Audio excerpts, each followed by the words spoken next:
तो आज कर रहे हैं हम रिफाइनिंग ऑफ मेटल्स।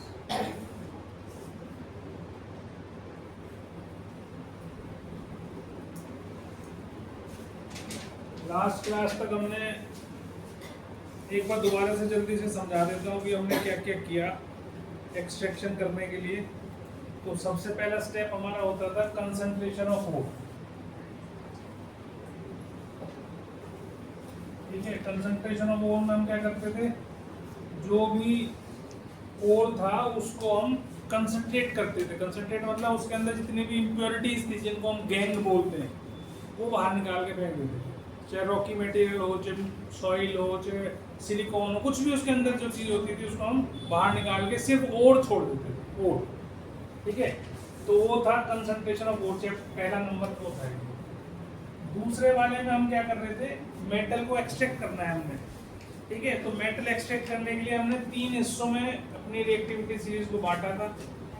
एक हाईली रिएक्टिव और एक मॉडरेटली रिएक्टिव और वेरी लेस रिएक्टिव मेटल्स। तो 3 हिस्सों में बांटा था। तो हाईली रिएक्टिव मेटल्स में आपके पास sodium, potassium, calcium, magnesium, aluminium, ये 5 मेटल्स थे। ठीक है, तो इन एल्यूमिनियम तो हम दूसरी तरीके से भी निकाल लेते हैं, लेकिन ज़्यादातर हम ऐसे इलेक्ट्रोलिसिस से ही निकालते हैं ना। तो 5 को हमने क्या करा, किस तरीके से करते थे, हम इलेक्ट्रोलिसिस प्रोसेस से निकालते थे। ये हमने डिस्कस कर लिया था पूरा क्लास के अंदर कि किस तरीके से हमें सोडियम निकालना है, पोटेशियम निकालना है। इलेक्ट्रोलिसिस की मैंने रिएक्शन भी लिखवा दी थी आपको, लिखवा दी थी ना। जैसे NaCl की थी, तो NaCl का मैंने 2 का लिखवाया था। तो मैं NaCl को जब हम इलेक्ट्रोलिसिस करते हैं तो एक बार फिर जल्दी से बता देता हूँ ताकि जो बच्चे नहीं आए तो उनको भी समझ में आ जाए। ठीक है, तो ये आपने बैटरी लगा रखी है यहाँ पर, बैटरी को ऑन करा हमने और यहाँ क्या डाला हमने, मोल्टन जो भी सॉल्ट लिया, मान लो NaCl ले रहे हैं तो उसको मेल्ट करके इसमें डाल दिया। अब मोल्टन होते ही वो क्या हो जाता है, आयंस में ब्रेक हो जाता है। अब जैसे ही तुम इसमें करंट छोड़ोगे तो क्या होगा, ये जो आयन इसके अंदर है, Na+ इसके अंदर है, it will move towards negative cathode, cathode की तरफ जाएगा। और जो ये क्लोराइड है Cl-, ये कहाँ जाएगा, यहाँ जाएगा एनोड की तरफ, पॉजिटिव की तरफ। ऑपोजिट चार्जेस की तरफ जाते हैं आयंस। ठीक है, अब फिर मैंने बताया था आपको कि Na+ की रिएक्शन क्या होगी एट कैथोड, क्या होगी, ये इसके पास 1 इलेक्ट्रॉन कम है तो 1 इलेक्ट्रॉन लेकर ये क्या बना देगा, Na बना देगा। Na+ का मतलब ही ये होता है, जब भी पॉजिटिव चार्ज है इसका मतलब बस उसके पास उतने इलेक्ट्रॉन्स कम है, जितने चार्ज हैं उतने इलेक्ट्रॉन कम है उसके पास। तो 1 इलेक्ट्रॉन, 1 चार्ज है तो 1 इलेक्ट्रॉन उसने लिया और Na बन गया। और एट एनोड क्या होगा, एनोड पे कौन गया, क्लोरीन गया। इसके पास नेगेटिव चार्ज, इसका मतलब इसके पास 1 इलेक्ट्रॉन ज्यादा है, तो इसने क्या करा, 1 इलेक्ट्रॉन अपना लूज कर दिया और Cl बन गया। और Cl के 2 एटम मिलकर क्या बन गए, Cl2 बन गए, क्लोरीन गैस। तो हम इस पे एनोड पर क्या करते हैं, क्लोरीन गैस को इकट्ठा करते हैं और कैथोड पर हम सोडियम के ऊपर, इलेक्ट्रोड के ऊपर जमा हो जाता है, उसको बाहर निकाल लेते हैं। कभी भी फिर बोल रहा हूँ, पानी घोलकर नहीं करना है इसको, है ना। लिक्विड फॉर्म में तो लाओ, लेकिन मोल्टन फॉर्म में लाना है, एक्वस फॉर्म में नहीं लेना, नहीं तो Na नहीं बनेगा, NaOH बन जाएगा। ये भी आपको ध्यान रखना है। इसी तरीके से एल्यूमिनियम का भी बताया था मैंने, ठीक है, बॉक्साइट का Al2O3 उससे बनाया था।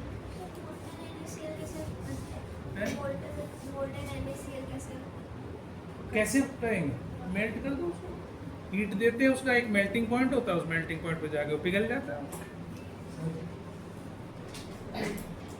इससे पहले हमने एक्सट्रैक्शन तो कर लिया मेटल्स का। एक्सट्रैक्शन करने के बाद अब जो मेटल मिला है हमें, हम उसको रिफाइन करेंगे, मतलब उसके अंदर अभी भी इम्प्योरिटीज बाकी हैं, हम उसको रिफाइन करेंगे।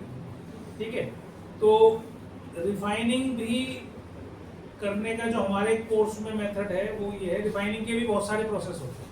रिफाइनिंग भी ये नहीं है कि जो मैं करा रहा हूँ केवल उसी से रिफाइनिंग होगी। रिफाइनिंग आपके बहुत सारे प्रोसेस होते हैं करने के, और किस मेटल को कितना करना है ये उस पर डिपेंड करता है कि कौन सा प्रोसेस आप उसमें यूज करते हैं। ठीक है, तो अभी हम कर रहे हैं इलेक्ट्रिसिटी से रिफाइनिंग। ठीक है, इलेक्ट्रोलिसिस प्रोसेस से रिफाइनिंग कर रहे हैं। तो हम कर रहे क्या है इसमें, एक हमने वो अपना इलेक्ट्रोलिसिस के लिए अरेंजमेंट रखा। ठीक है, अब ध्यान से समझना, पहले उतारना नहीं। ठीक,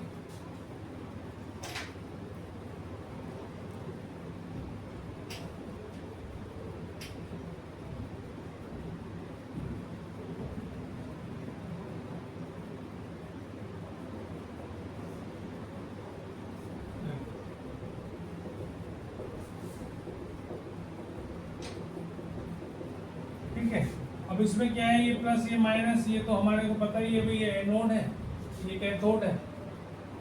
हमेशा छोटा वाला जो इसकी बैटरी का पार्ट होता है वो क्या होता है, नेगेटिव चार्ज, ये पॉजिटिव चार्ज। इसको एनोड बोलते हैं, इसको कैथोड बोलते हैं। अब मान लो सपोज करो मेरे को सिल्वर को करना है रिफाइन, है ना, या इसमें कॉपर का दिया हुआ है तो कॉपर भी बता सकता हूँ, कॉपर करना है, चलो कॉपर करवाता हूँ, कॉपर रिफाइन करना है मान लो। अब कॉपर तो मिल चुका ना तुम्हें, कॉपर तो यू है ऑब्टेन्ड, पर अब आप चाहते हो कि इसके अंदर जो भी इम्प्योरिटी है वो गायब हो जाएगी, ठीक। तो आप कॉपर को रिफाइन करने के लिए ये अरेंजमेंट कर रहे हो। अब इसमें क्या है, जो एनोड है ये thick rod of impure copper, ये मोटी रॉड बनाई ली हमने जो इम्प्योर है, जो हमने निकाली थी अभी, वो हमने यहाँ लगाई इसके साथ। और ये जो पार्ट है ये है प्योर कॉपर, लेकिन ये थिन रॉड है क्योंकि इसके ऊपर हमें डिपॉजिट करना है। तो ये पतली सी रॉड ले ली हमने, ये मोटी सी ले ली इम्प्योर वाली। अब इसके अंदर जो हमने ये इलेक्ट्रोलाइट यूज किया है, क्योंकि कोई भी जब इलेक्ट्रोलिसिस प्रोसेस होता है तो यहाँ पर इलेक्ट्रोलाइट का यूज होता है हमेशा।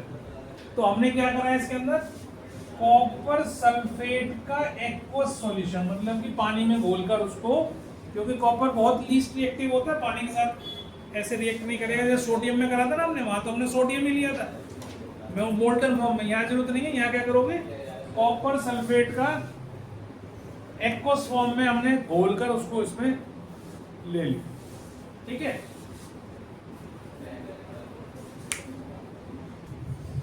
इसके बाद हमने इसमें से जब ये कॉपर सल्फेट पानी की फॉर्म में आ गया तो क्या हुआ, copper 2 plus sulphate 2 minus, ionise हो जाए। हमें पता है कि जब भी हम इसको पानी में घोलते हैं तो सॉल्ट आयनाइज होता है, आयंस बनते हैं।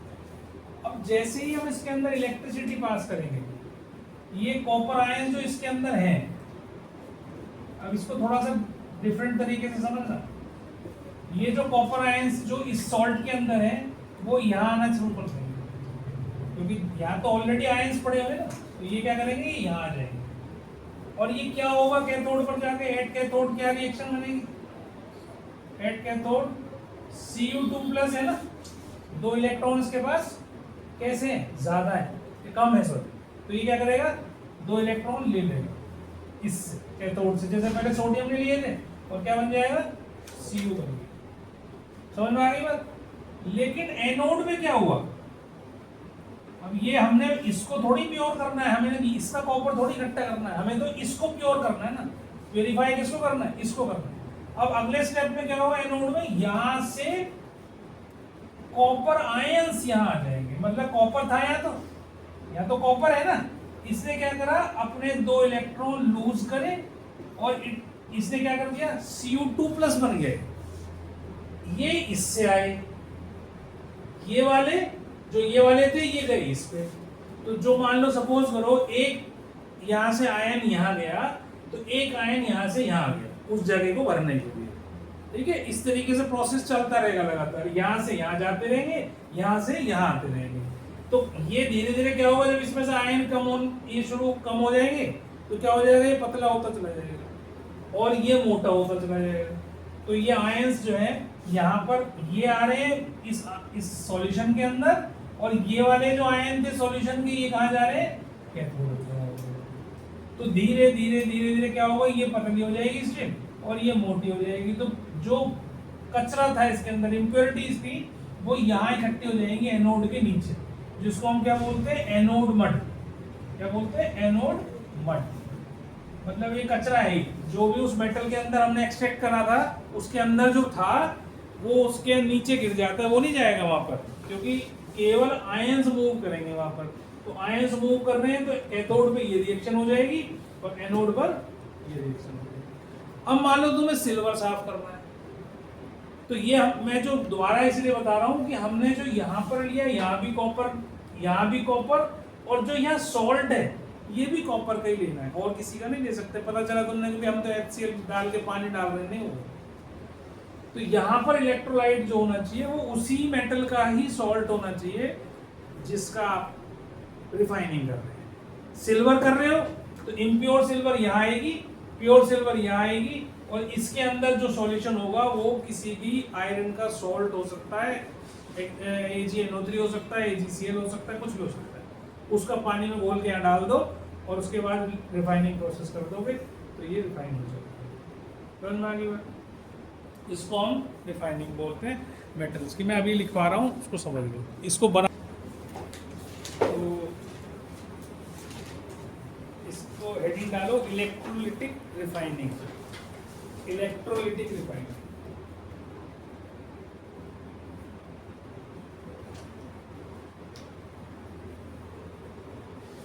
ठीक है, इलेक्ट्रोलिटिक रिफाइनिंग होती क्या है वो बता रहा हूँ।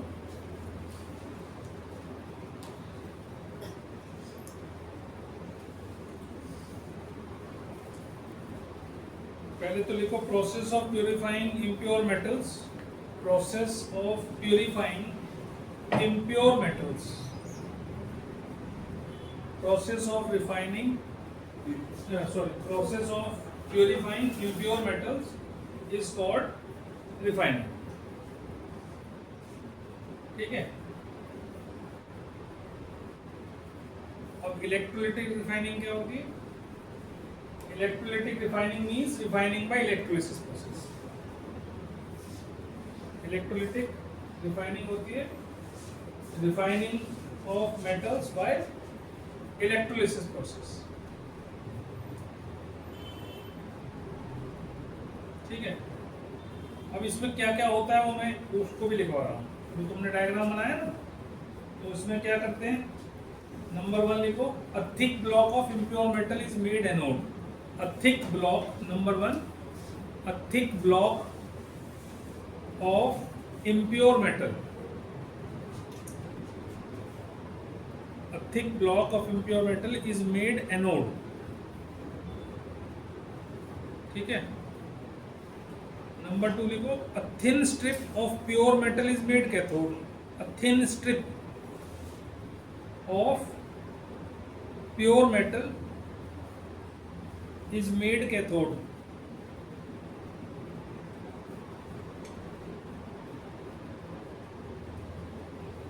ठीक है, a thin strip of pure metal is made cathode.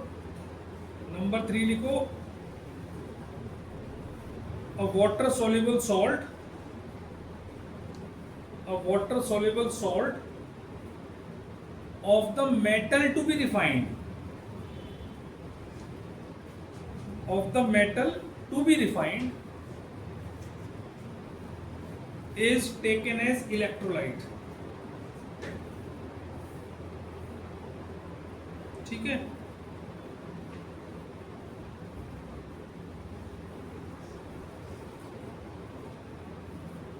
लिख लिया? अब अगली लाइन में लिखो, प्रोसेस में क्या लिखना है। अब अगली लाइन में लिखना, उन्नत लिख लिया बेटा?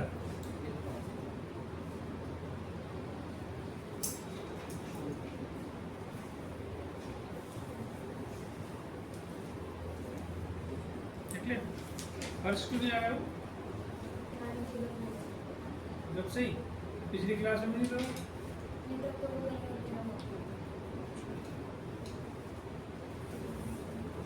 लिखो, on passing electric current,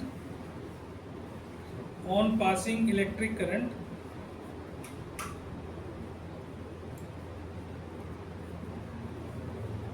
impure copper from the anode, impure copper from the anode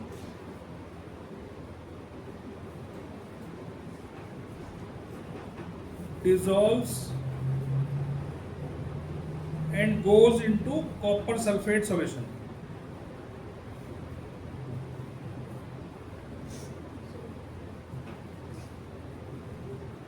Dissolves and goes into copper sulfate solution, and pure copper from the copper sulfate solution, and pure copper from the copper sulfate solution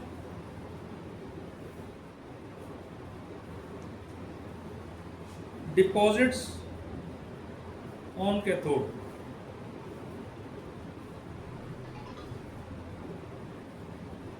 ठीक है, 10 full stop के बदले को 10 pure copper metal is produced on the cathode. Thus, pure copper metal is produced on the cathode.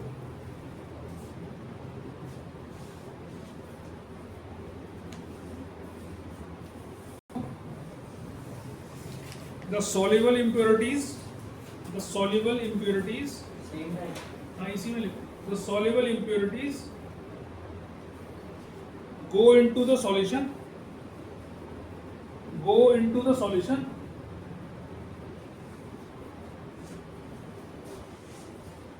whereas insoluble impurities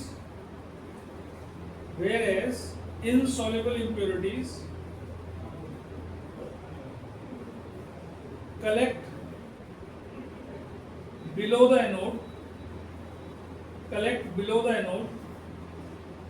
as anode mud. तो anode के नीचे जितनी impurities उस मेटल में थी वो यहाँ इकट्ठी होगी, जिसको हमने क्या बोला था, एनोड मड.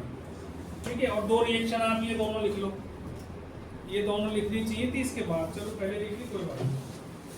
ठीक है, सबको समझ में आ गया ना.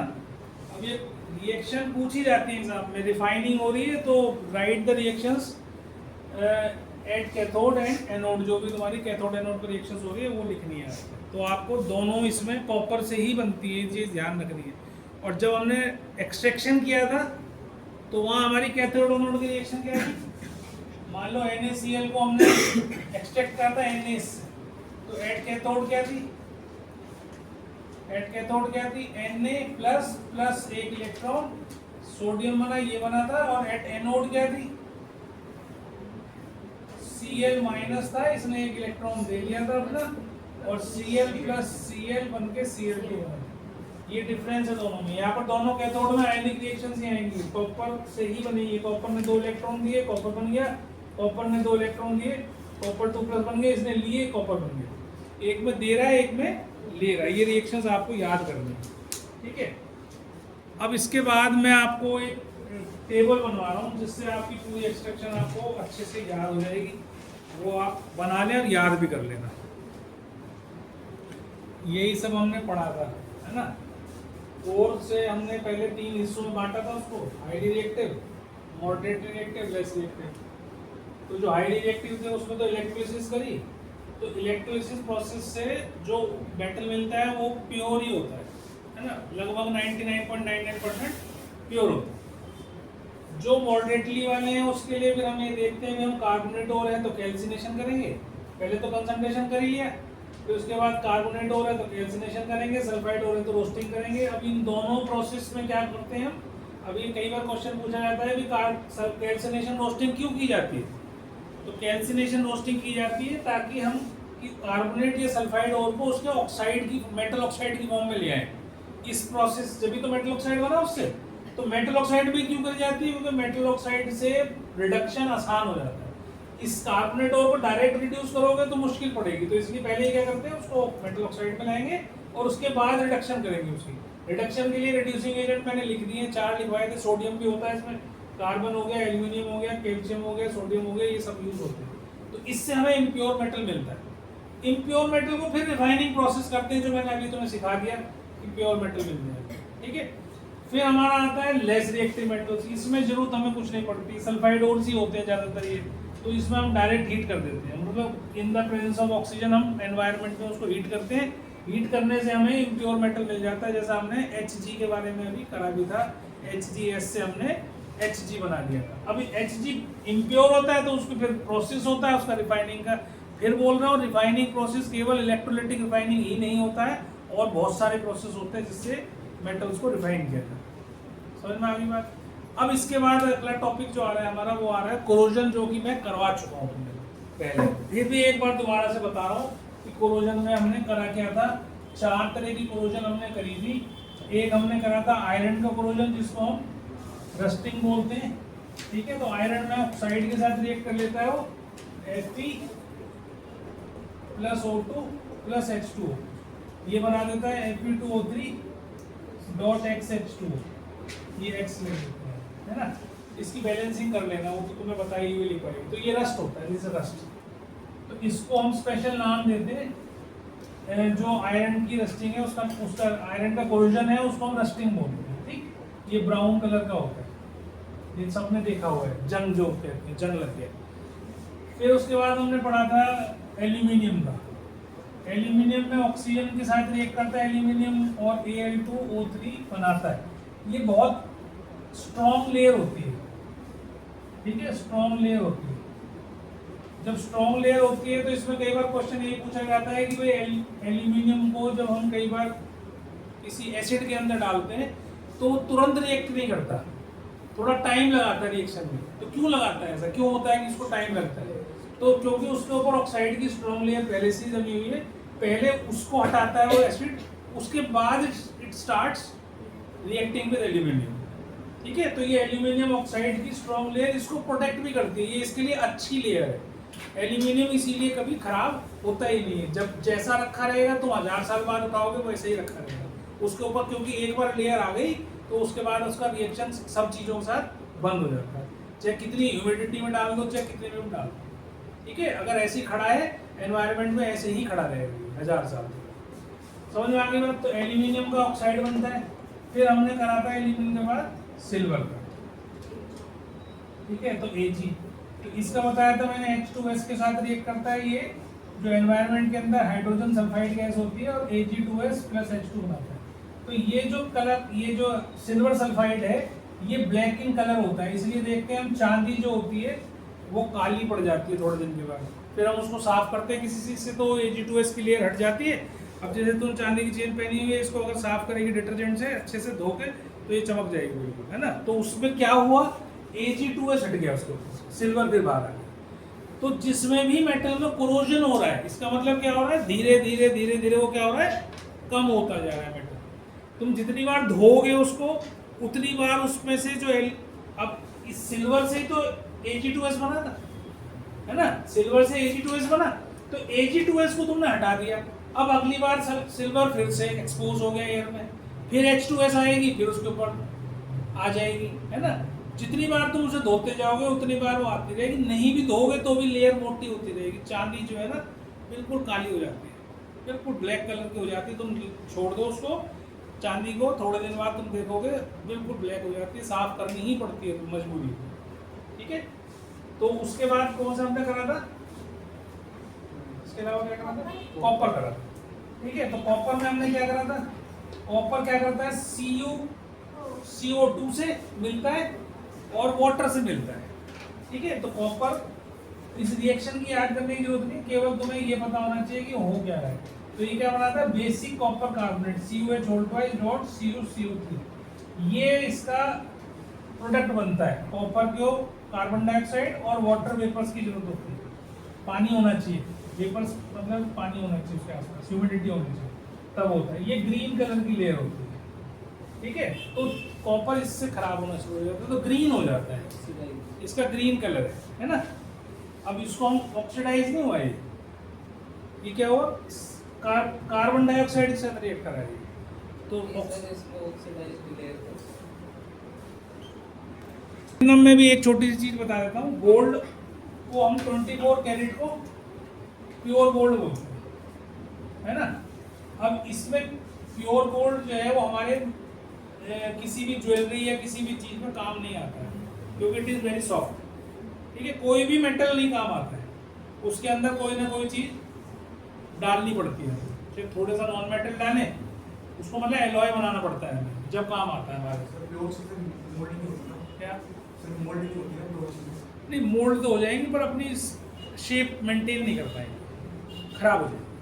तो इसीलिए गोल्ड में भी हम ज़्यादातर देखो 23 कैरेट की यूज होता है, पर ज़्यादातर 22 कैरेट की ज्वेलरी यूज होती है। तो इसमें जो 2 पार्ट है, 24 पार्ट है, 24 पार्ट में से 22 पार्ट तो तुमने गोल्ड ले लिया, तो 2 जो बाहर के पार्ट हैं वो कुछ भी आप ले सकते हो। पहले चांदी यूज करते थे इसके अंदर 2 पार्ट, या फिर उसके अंदर कॉपर यूज करने शुरू कर दिया, अब कुछ और मेटल बनाने लगे। मतलब ज्वेलर क्या करता है, ऐसा मेटल मिलाता है जिससे उसको बचत हो, तो 2 पार्ट कुछ और डाल देता है, गोल्ड के 22 पार्ट डाल देता है, क्योंकि चांदी भी अब बहुत महंगी हो गई है, चांदी तो डालेगा नहीं। कॉपर भी अब महंगा हो रहा है, वो भी नहीं डालता, कुछ कुछ डालते भी हैं, और नहीं तो कुछ और भी मेटल आ रहे हैं आजकल, उनको डाल देते हैं। ठीक, मुझे पता नहीं है उसके बारे में क्या डालना। तो ये प्योर गोल्ड, अब जितना नीचे जाते जाओगे उतना ही पार्ट्स बढ़ते जाएंगे और ये कम होता चला जाएगा। ठीक, आजकल हॉल मार्किंग होती है, मतलब आपकी ज्वेलरी के ऊपर एक मार्क लगा होता है, क्योंकि ज्वेलर को भेजना पड़ता है पहले वहाँ, फिर हॉल मार्किंग होके आती है, वहाँ से लैब्स होती हैं बड़ी बड़ी गवर्नमेंट की, उसमें ये लिखा होता है कितने कैरेट का गोल्ड है। अगर आप उससे ज़्यादा, मतलब कई बार चोरी, पहले ज़्यादातर चोरी यही होती थी कि 22 कैरेट कह के बेच दिया, 18 कैरेट ही होता था उसमें, किसी को पता तो होता ही नहीं, सामने से चमकता हो देते हैं, ऊपर से पॉलिश कर देते हैं, बढ़िया चमक जाता है। हाँ, तो आप निकाल भी सकते हो, उसमें 22 कैरेट है, 18 कैरेट है, 20 कैरेट है, वो आपकी मर्जी है कितने का बनवा रहे हो, तो आपको उतने की पेमेंट करनी है। ठीक है, इसके बाद आ जाता है, बस लास्ट 5 मिनट और लूँगा, 2 मिनट, एलॉयज के बाद। एलॉयज क्या होते हैं? जब मेटल्स को, जो कि हम प्योर फॉर्म में उतनी अच्छी तरीके से नहीं यूज़ कर पाते हैं, तो हम क्या करते हैं, उसके अंदर कोई मेटल के साथ दूसरा मेटल डाल देते हैं, या मेटल के साथ नॉन मेटल डाल देते हैं स्मॉल क्वांटिटी, तो हम उनको एलॉयज बोलते हैं। होमोजीनियस मिक्सचर है ये, रिएक्शन नहीं हो रही इसके अंदर, उसको मेल्ट करा, दोनों मेटल को आपस में मिला दिया, जिस अलग अलग परसेंटेज में होता है, जितने भी एलॉयज हैं उसमें अलग परसेंटेज है, किसी में 50-50 होता है, किसी में 80-20 होता है, किसी में 3-3 है, तो अलग अलग रेशो में उसमें अलग अलग परसेंटेज में उनको मिक्स कर दिया जाता है। अब जैसे उसका एक एग्जांपल है, तुम लोग शायद गए होंगे, कुतुब मीनार में एक आयरन का पिलर खड़ा हुआ है, 2000 साल पुराना है वो, और 6000 किलो का उसका वजन है, वो आज तक ऐसा ही खड़ा हुआ है। इससे ये पता चलता है कि हमारे देश में जो ये मेटलर्जी थी, जो हम एलॉय बनाने की कला थी, विद्या थी, वो हमारे पास 2000 साल पहले की थी, इतना पुराना है। तो हमारी केमिस्ट्री जो है, केमिस्ट्री जो अब तुम पढ़ रहे हो ना, ये केमिस्ट्री को अगर हम देखें तो ज़्यादा से ज़्यादा 250 ईयर्स पुरानी है केमिस्ट्री, ज़्यादा बता रहा हूँ, 1840-50-1800 से मान लो, 300 साल पुरानी है, इतनी पुरानी है। और हमारी केमिस्ट्री जो है वो, ये तो एक बहुत छोटा सा उदाहरण है, ऐसे बहुत सारी चीज़ें हैं जो पहले से हमारे यहाँ केमिस्ट्री में होती है। तो एलॉयज शुरू से बनते हैं, ऐसी बहुत सारे एलॉयज हम यूज़ करते हैं। जैसे एल्यूमिनियम है, बहुत हल्का मेटल है, लेकिन बहुत सॉफ्ट है, स्ट्रॉन्ग नहीं है उतना, तो उसको स्ट्रेंथ देने के लिए हम क्या करते हैं, उसके अंदर उसको एलॉय बना देते हैं। जैसे उसका एक एलॉय है ड्यूरालुमिन और एक है मैग्नीशियम, तो ये दोनों एलॉयज अलग अलग चीज़ों में जो हम यूज़ करते हैं, उसमें स्ट्रेंथ, अब जैसे मान लो प्रेशर कुकर है, तो प्रेशर कुकर एल्यूमिनियम से नहीं चलेगा, क्योंकि वहाँ प्रेशर बहुत होता है, वो खराब हो जाएगा। तो उसको एलॉय की तरह बनाकर, अब ये मुझे ध्यान नहीं मैग्नीशियम से बनता है, ये ड्यूरालुमिन से बनता है, ये मेरे को एक बार देखना पड़ेगा प्रेशर कुकर किससे बनता है।